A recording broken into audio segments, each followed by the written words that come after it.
Welcome to Sailing Morfarch. I guess as this is a sailing channel, I thought I should probably put the trip from Instow, North Devon, down to Southampton. I had been watching the weather for months, trying to pick the right window, and I have to say it was worth the effort. The weather was stunning, and after a day of prep, I set off very early in the morning to make the first leg.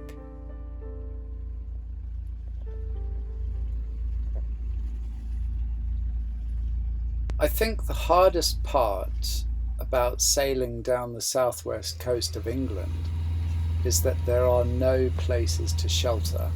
And when I say no places to shelter, that's exactly what I mean.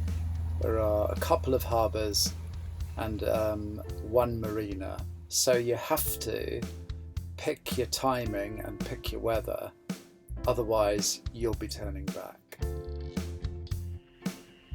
Great sailing weather from Instow to Padstow, with the wind on the beam most of the journey.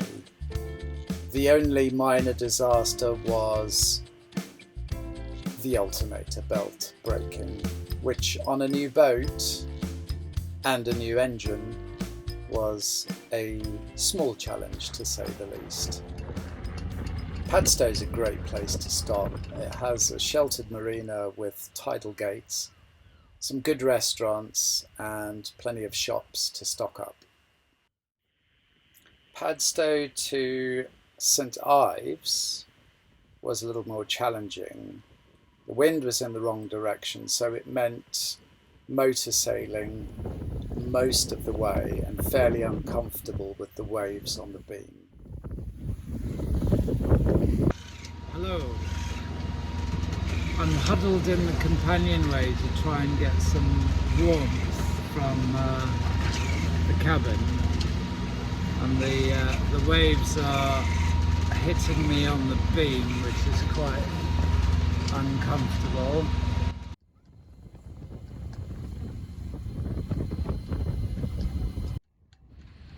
Carbis Bay in St Ives is a beautiful place to stop, and although a little rolly through the night, I did get a good night's sleep.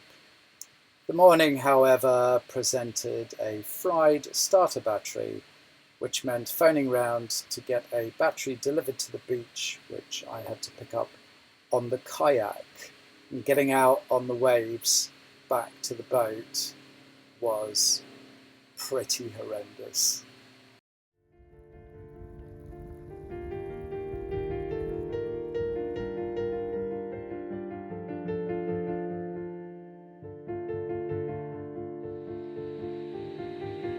Some beautiful weather on the way from St Ives to Land's End, and at Land's End some of the calmest waters so far on the trip.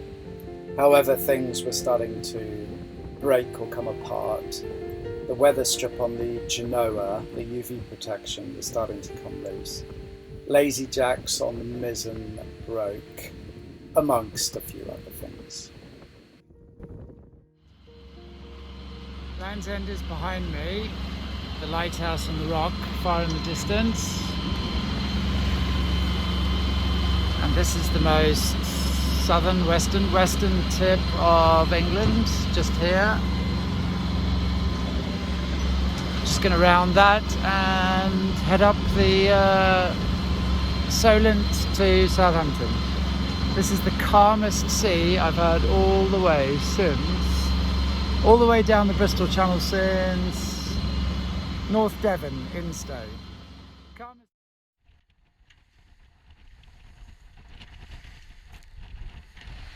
Having rounded Land's End, I decided to push on through the night to Dartmouth, seeing as the weather conditions were great. That was a long night. Morning all. God's just over there making some pretty shapes.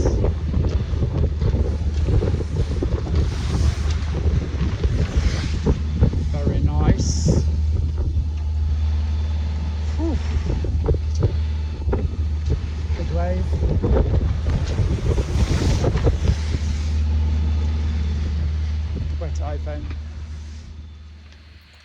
after a day and a night, I have to say I was pretty exhausted, and dealing with things breaking on the boat, running low on fuel because we've had to motor so far because of the wind conditions, I decided to call Dartmouth and ask if there was any chance of getting some fuel delivered.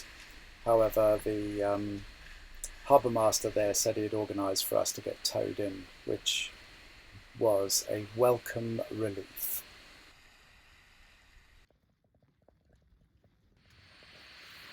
So after a number of repairs in Dartmouth and a trip back home, I set off for the Solent. It's freezing. I just spent the last hour throwing up. It's so rough and rolly. But seems to be calming down a bit. I'm about 3 hours out of Dartmouth now, so I should get to Weymouth at about 6. Alrighty!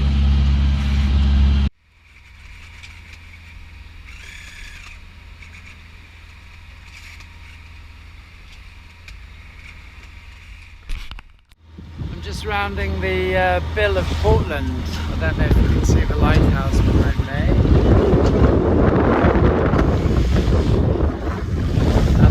It's not so bad now.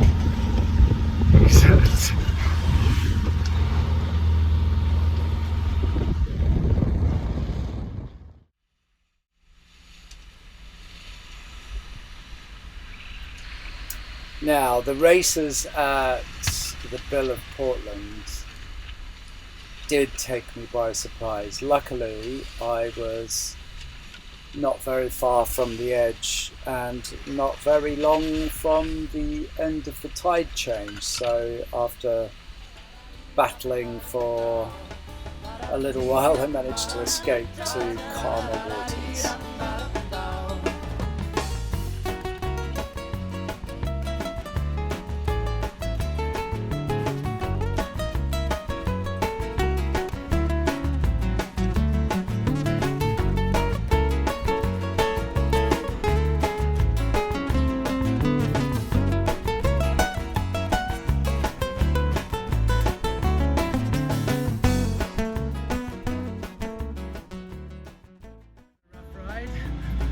Warming up some chili. Nom, nom, nom, nom, nom. Don't feel so sick anymore.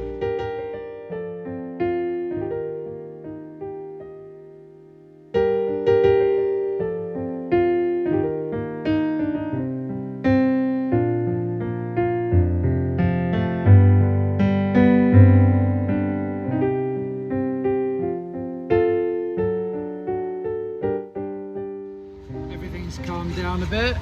It's actually quite pleasant now, apart from the fact that it's cloudy. Still sailing into wind, so on the motor. Seen a couple of ships. Rain stopped, and yeah, that's it. Past the halfway mark now.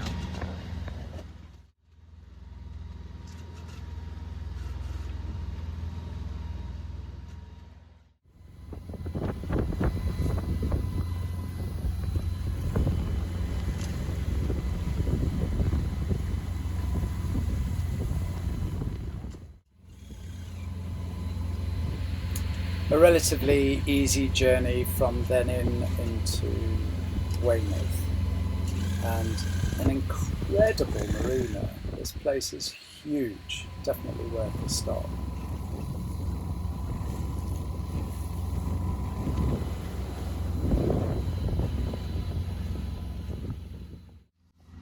Managed to get the autopilot working properly, so it's doing a good job. Today I am relentlessly pounding into massive waves, so I'm hiding under the spray hood, and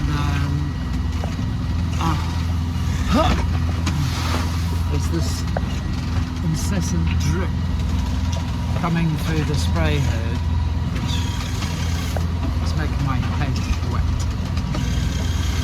But hey, that's sailing. Well, not sailing. Motoring into wind and waves. Oh god. Oh, I love it. I picked the Macwester because of the 2 separate cabins. With 3 children under 10 and the amount of time that we spend on the boat, it's perfect. But the most important reasons for picking the boat were the Beta Marine 35 horsepower engine, recent rigging, and a very well built, very strong hull. And I'm so glad I made this choice, regardless of all the work that needs to be done, which ultimately you could say is cosmetic. This boat got me through everything that was thrown at me. And although it's not the Atlantic, the West Coast can bring you some nasty surprises. Thanks for watching. So, autopilot seems to have things under control, I think. So I'm watching a movie. Bit bouncy. I've talked myself out of this journey so many times and for so many reasons. But I'm so glad that I did it. I've learned so much about the boat and in particular about my own abilities. When the Isle of Wight popped up on the horizon, I have to say, the only thing I could think about was having a beer and a nice hot meal. Thanks for watching. Please like and subscribe. Next week is more DIY.